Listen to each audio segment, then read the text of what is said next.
T-Man 978 Chill Review.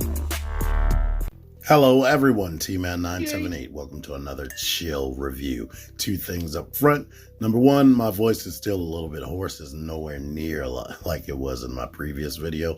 But yeah, that's still a thing. And two, moving forward, unless I change my mind or there's some outcry or whatever, any figure that takes me longer than 4 minutes to transform, it's going to be its own separate transformation T-Man 978's how-to video where I transform this guy. And here's what I'm going to do even on top of that.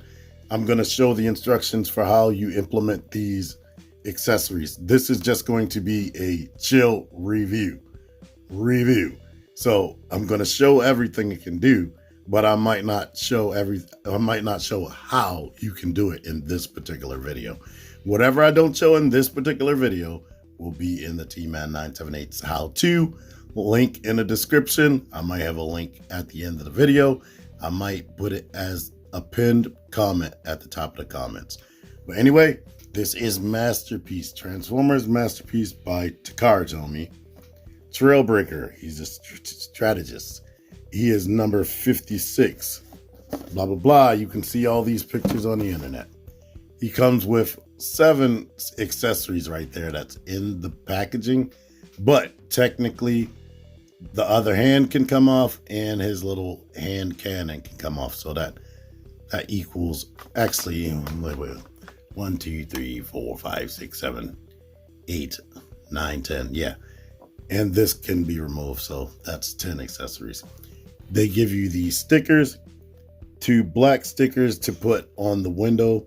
I believe on certain episodes, this was black and the front was blue. And you have 4 optional Autobot logos to put wherever you want. I don't know if they were somewhere specific on the cartoon or something. I don't know. Of course, you get your instruction manual and your collector's card right here that has him riding in front of Optimus Prime, and there's his force field that didn't look like that on a cartoon. It's more of a round dome like Invisible Woman or something. Not very important or major, but when I opened this, pieces of plastic fell out the box. And I was like, where? What is this? Then I saw that this is all cracked right there. So I don't know what's up with that. Well, here he is in his vehicle mode. Just like Ironhide, all condensed down, it feels heavy in the vehicle mode. Here are the tires and whatnot. Zoom in right here. We can see the Toyota and 4x4. Actually, I think that's the Hilux name. That's the name of this vehicle. Here's the grill. Here is the Toyota official licensing right there on the back. It seems like they try to license all these vehicles instead of just making them the stylized cartoon versions they were. Here's what it's looking like on the bottom, which is pretty much toy accurate and whatnot. But yeah, you have options. They decided to give it engine detail, sort of like they did with the Skids mold. But while we're here, we can go ahead and make him his cartoon accurate self by putting the side view mirrors in. And this has to slide down so you can open that and you can just pull this off and replace the other grill. Here it is with a more cartoon accurate look.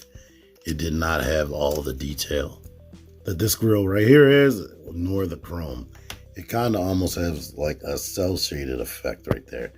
And you see the painted on lights, but you see the black outline and whatnot. And it doesn't have the side view mirrors anymore because in cartoons, that's not important. If we lift this up, we can actually go ahead and attach his radar that he used in like one of the first 2 episodes while he was outside with Spike and Sparkplug. Speaking of Spike and Sparkplug, here they are. That's the one that comes with MP-54, and this is the one that comes with Bumblebee. For whatever reason, in his old age, this guy doesn't want to stand straight up. Look at this. That is new. That is new to me. But if you don't like that height, this is Big Spike that comes with Masterpiece Hound.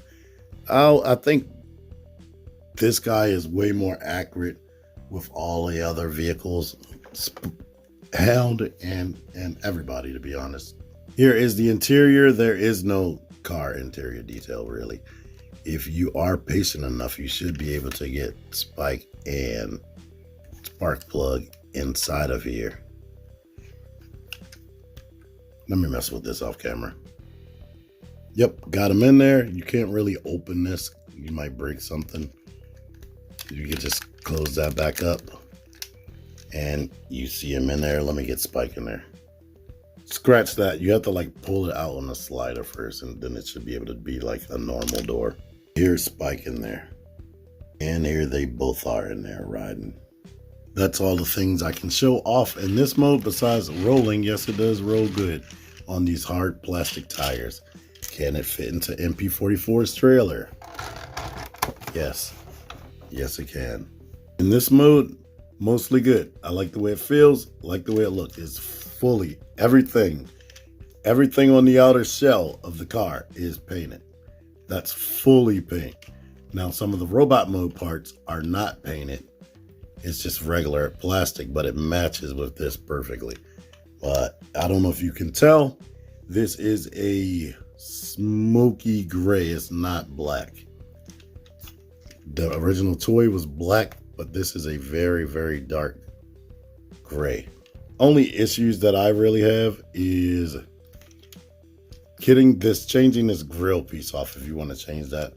This one is very difficult to get on, and yeah, I got it off easy enough, but it's definitely difficult to get on. This one I can mostly just put it in a place and slide it up and we're good to go. But this one, it takes some work to get on there, but I can't really complain about it. It's a nice looking truck. All right, here's MP Trailbreaker in robot mode. And to answer this question up front, I haven't touched Fans Toys Outrider in a minute, but from what I can remember and the pictures and whatnot, aesthetically, I think it looks better than this guy. And it definitely, of course, feels better than this guy. This guy feels like, in robot mode, it feels like Masterpiece, Ironhide, and Ratchet. Like I said, like in the vehicle mode, feels heavy because everything's compacted.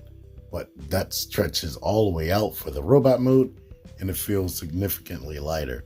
So, yeah, it doesn't feel like crap or cheap, but yeah.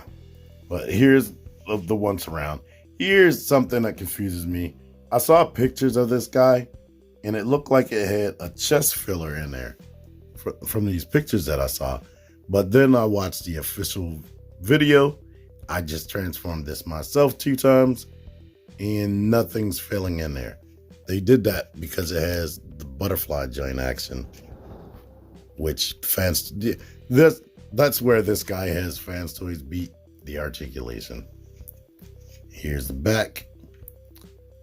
And speaking of Fans Toys, I'm going to zoom in on the legs and see, hopefully you can see this.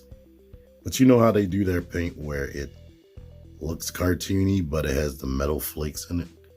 They did that for his legs. Like, I didn't notice that at first, but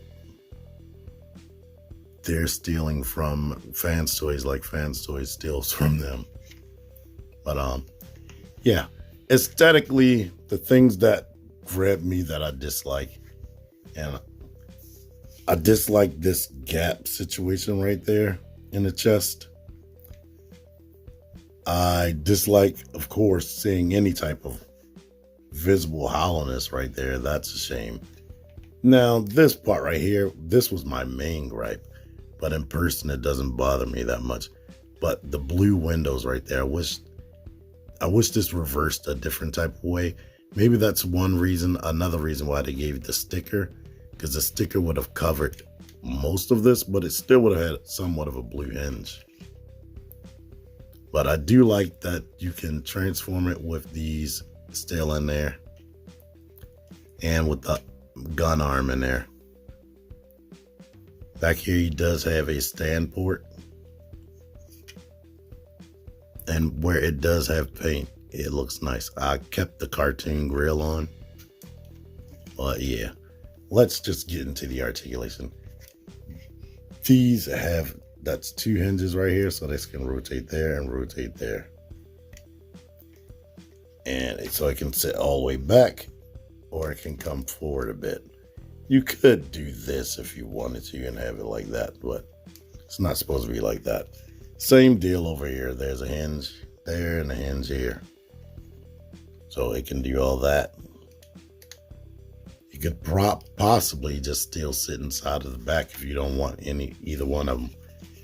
The arms, I showed the butterfly joint right there.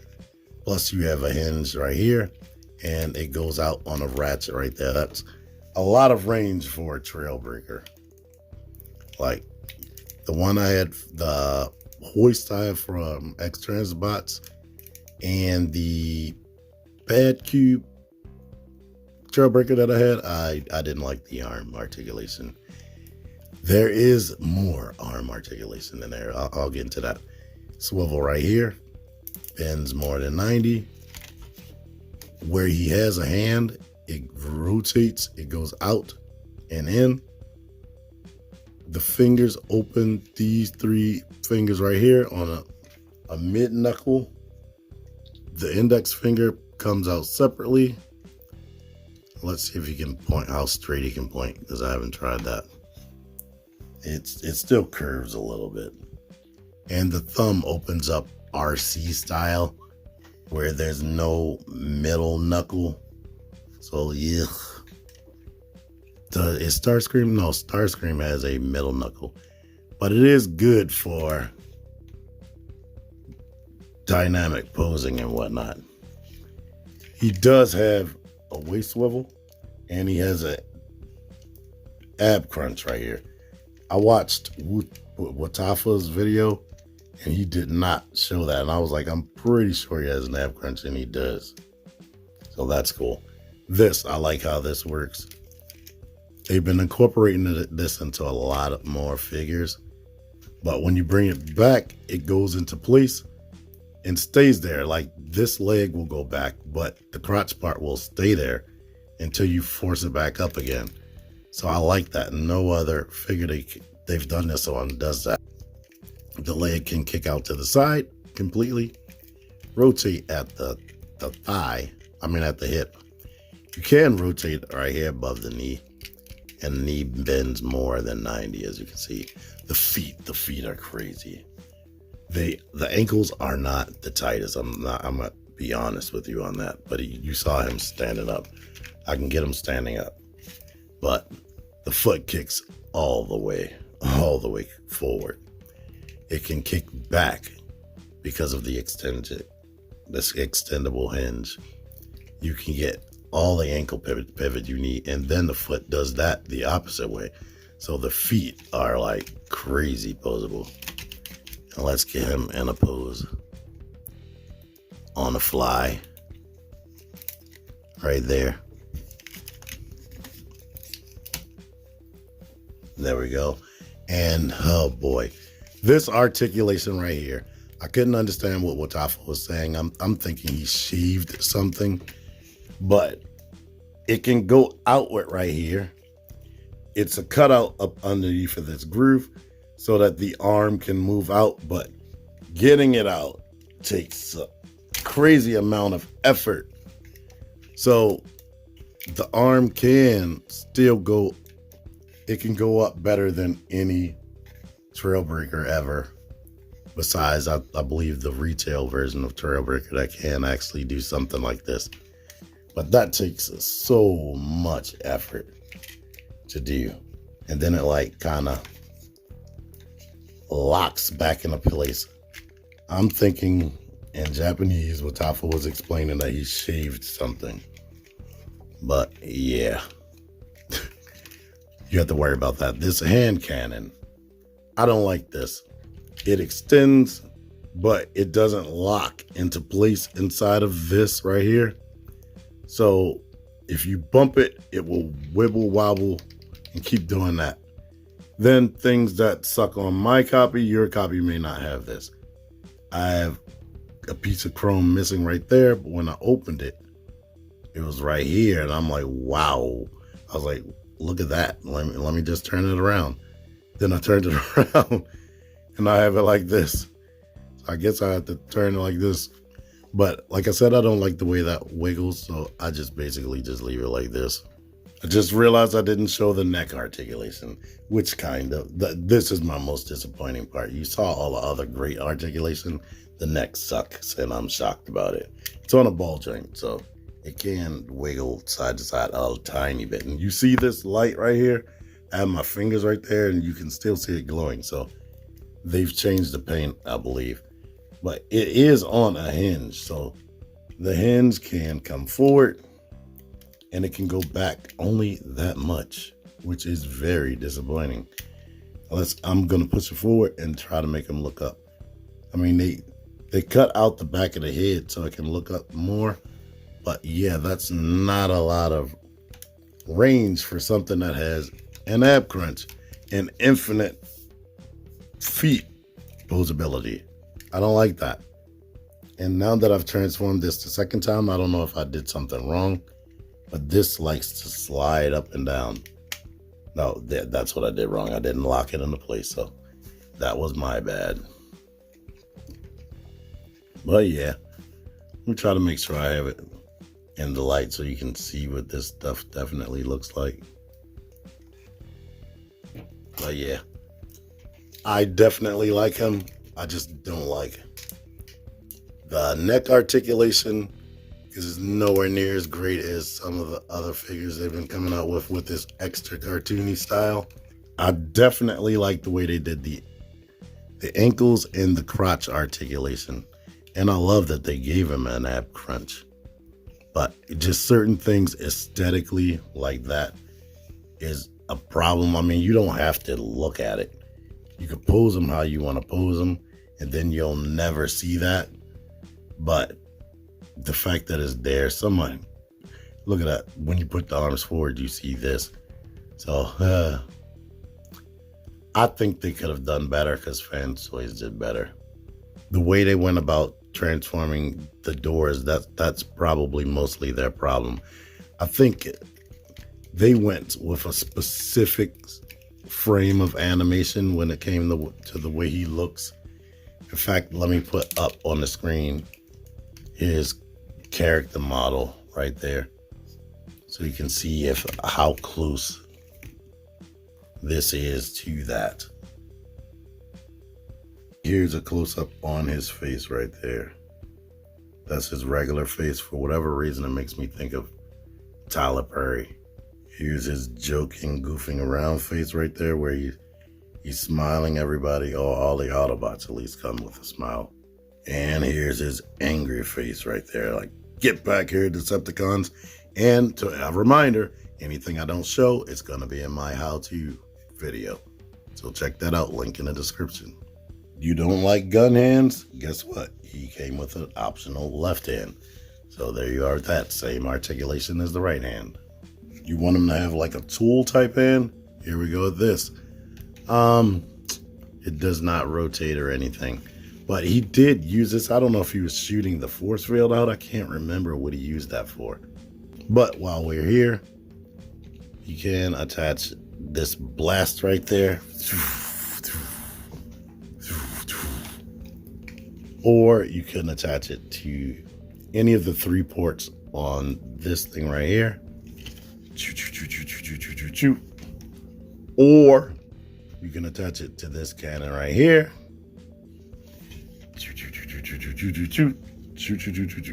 It's kind of like a highlighter yellow, green. And of course it works with his regular cannon arm.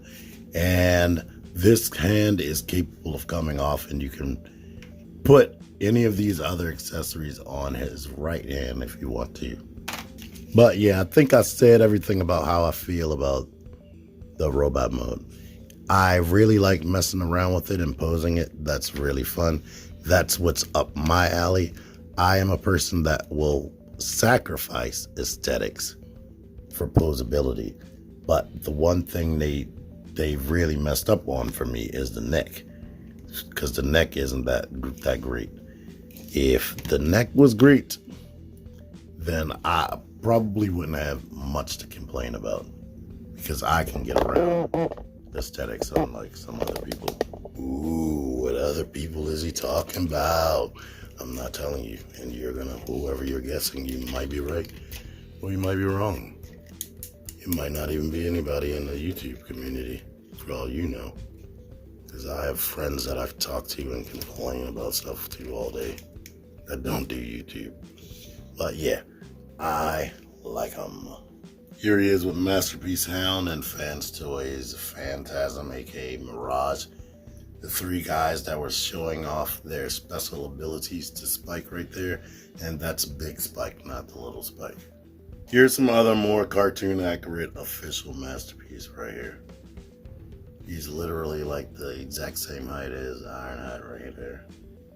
And there's MP-54. So yeah, like slightly shorter than him. End of the day. I said everything that I was going to say about this. I don't want to keep reiterating. If you were watching this whole video, I don't want to keep repeating myself. Aesthetics, kind of off, but I love the articulation. That's the main takeaway for me. I like the gimmicks that it has. I like the accessories the accessory options that you have. I like that they even incorporated the ability to store a spike in there if you want to, because that was something that happened on the More Than Meets the Eye miniseries. And yeah, that's something that people probably wanted to recreate for themselves. Hey, check this out on his knees. I didn't notice this till just now. Just like the stickers, it's the same detail on both sides. But yeah, I like them. I got this from Amazon Japan. I paid like close to $40 less than US retail. If you order it now, it's probably not going to be that price. So yeah, I keep telling people Amazon Japan. Whenever official Masterpiece come out, I don't even think about ordering from anywhere else. I go straight to Amazon Japan so I can get it as cheap as I can possibly get it. Until like the US stores, I know US stores can get discounts because if they can't get rid of stock, because this guy is retailing at, I believe, $160. Like I said, I paid significantly less than that, and I'm getting it before those stores, so yay. Anyway, I like them. I am satisfied with this figure, myself personally. How do you feel about it? I know you done already told me. You didn't even watch the video. You just went straight to the comments. Thank you for watching anyway. Thank you for clicking on my video. Give me at least a couple seconds of watch time while you're writing your comment down. Until next time, T-Man978 out of here. Figure action. That one's me. Join the Syndicate Toy Hunters Facebook group. Link in the description. Click the videos. Click the videos, baby. Click the videos. You